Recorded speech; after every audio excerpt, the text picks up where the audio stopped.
Previously on the Divine Comedy, Dante embarked on a perilous journey through the gates of hell with his guide, Virgil. Together, they traversed the 9 circles of hell, narrowly escaping eternal damnation.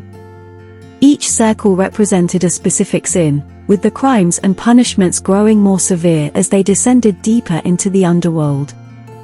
After their harrowing experience in hell, Dante and Virgil now find themselves in purgatory, a realm divided into 9 or 10 levels, depending on one's interpretation. The first 2 levels are known as antipurgatory, followed by the terraces representing the 7 deadly sins. These sins can only be cleansed through the practice of the 7 holy virtues.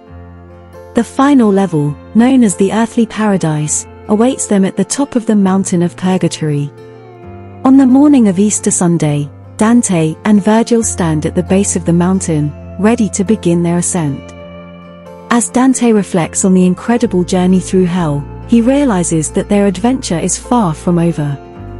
Now, it is time to climb Mount Purgatory and face the challenges that lie ahead. Before delving further into their expedition, let's take a moment to understand the concept of purgatory. While not explicitly mentioned in the Bible, the idea of temporary punishment after death is alluded to. Purgatory is the only realm in Dante's vision that is not eternal.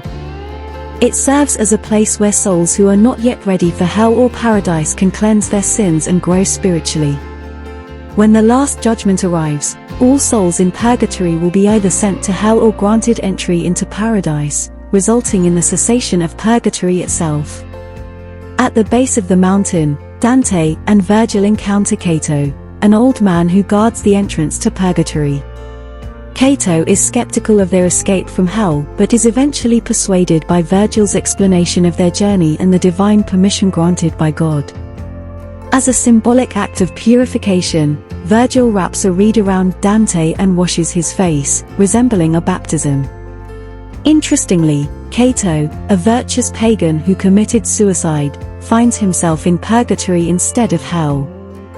This could be because Cato's unwavering patriotism resonated with Dante, who believed he should not suffer in the first circle of hell. The souls in purgatory are ferried across the river by the boatman Charon. Some souls display anguish and worry, while others shed tears. Upon reaching the shore, an angel leads them further, and the souls sing songs of hope and joy. When the angel vanishes, the crowd gathers around Dante, realizing that he is alive and not among the departed. Cato intervenes, dispersing the curious souls and allowing Dante and Virgil to contemplate their ascent. The initial sections of the mountain are referred to as antipurgatory. Here, Dante encounters souls who were excommunicated or excluded from the Christian church. Their time spent living in sin outside the church results in their purgatorial sentence being multiplied 30-fold. Notably, Dante meets Manfred, the last king of Sicily, who shares his story of death and subsequent condemnation. Despite being excommunicated after his demise, Manfred believes that prayers from the living can lessen the time spent in purgatory. He implores Dante to inform his daughter of his whereabouts and request her prayers, hoping to hasten his journey to paradise. Before reaching the terraces, there is another part of antipurgatory reserved for those who died without receiving the last rites due to a violent or unforeseen demise. Dante converses with a group of souls, including individuals betrayed while fleeing their hometown, a man who died while escaping a battle, and a woman named Pia de Tolomi, who was murdered by her husband. These souls yearn for prayers from the living, as their families have neglected them in their remembrance. Dante realizes that the souls in purgatory are eager for his intercession since he is still alive and capable of praying for them, potentially reducing their time in this realm. Continuing their journey, Dante and Virgil encounter Sordello, a performer from Virgil's hometown. Sordello explains the rules of the mountain, revealing that once the sun sets, the souls of purgatory are no longer permitted to ascend but may descend to rest. Symbolically, the sun represents God, implying that these souls can progress in their penitent Christian life only through divine grace. As evening approaches, they settle in the Valley of Princes, where the spirits sing hymns reminiscent of nocturnal prayers in Christian churches. Dante observes various kings and rulers residing there, noting Emperor Rudolph as the sole figure who refrains from participating in the singing. Sordello views Rudolph's failure to restore Italy to its former glory as the reason for his presence in purgatory. During the night, Dante experiences a dream where he is carried to the gates of purgatory by a woman named Lucia, symbolizing Saint Lucia. Upon awakening, he finds himself at the entrance, where 3 steps of different colors await him. The polished white marble step reflects his image, symbolizing the purity of his soul. The cracked, dark stone represents mourning, while the red stone signifies restoration and new beginnings through the blood of Christ. Guarding the entrance is an angel with a radiant presence and a mighty sword. Virgil explains that they have been guided to this point by Saint Lucia and encourages Dante to approach the angel and seek permission to proceed. Dante dramatically falls to his knees before the angel, expressing his humility and earnest desire to progress. In this captivating journey through purgatory, Dante encounters various souls seeking redemption and enlightenment. Their stories, prayers, and interactions with Dante shed light on the transformative nature of this realm. As they continue their ascent, Dante and Virgil are about to explore the terraces representing the 7 deadly sins and virtues, unveiling further revelations and challenges on their path towards spiritual purification and eventual salvation. Dante begs for entry into purgatory, where he encounters an angel who carves the letter P into Dante's forehead 7 times, symbolizing the Latin word for sin, peccan. The angel informs Dante that he can cleanse these wounds by progressing through the 7 terraces, each representing one of the 7 deadly sins. Dante is advised to let go of his past and cleanse himself of his sins without dwelling on them. With the gates closing behind them, Dante and Virgil embark on their journey, climbing the terraces. The first terrace represents the sin of pride. Dante observes sculptures and paintings depicting humility, the virtue opposing pride. Virgil steers Dante away from the artworks to meet the prideful souls who will guide them to the next terrace. These souls, burdened by enormous weights, ask Dante for help ascending the mountain. Umberto, a proud man who caused his own downfall, and Ogirisi, a humbled artist, are among those encountered. Dante bends down to see their faces, empathizing with their suffering and initiating his own purification process. Dante becomes aware of his own pride as he witnesses hideous statues and carvings symbolizing the consequences of succumbing to pride. The souls on this terrace demonstrate the path of humility, and an angel removes 1 P from Dante's forehead as they depart. As they move on, Dante feels lighter, and the songs of joy replace the screams of hell. The second terrace is that of envy, where Dante and Virgil find themselves alone. They use the sun as a compass to navigate, and when they encounter other souls, they discover that they are blind, their eyelids sewn shut. Dante is moved to tears, recalling the plight of the blind beggars he encountered in life. He converses with Sapia, an envious woman who relished others' misfortune and power. Dante assures her that he will pass through this terrace, albeit momentarily blinded by the same affliction as those around him. In return for Dante's prayers, Sapia agrees to guide them. They witness other envious souls and learn from their punishments, including Cain and Hermes. An angel of charity welcomes them to the next terrace, brushing away another P from Dante's forehead. The third terrace represents wrath, and Dante witnesses visions depicting meekness and wrath. These visions include the Virgin Mary reprimanding a young Jesus, the wife of the king of Athens begging for mercy, and a boy praying for his persecutors' forgiveness as they stone him. Dante relates these visions to Virgil, hoping to cleanse his own sins related to wrath. They continue their ascent until they are engulfed in blinding smoke. Dante, now likening himself to a blind man guided by Virgil, hears singing voices and interacts with Marco Lombardo.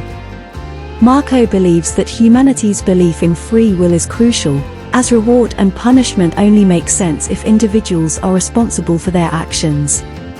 The smoke dissipates, and an angel ushers them onward. Dante witnesses further visions associated with wrath and is awakened by Virgil as they proceed. The fourth terrace is that of sloth, referring to spiritual neglect and despondency.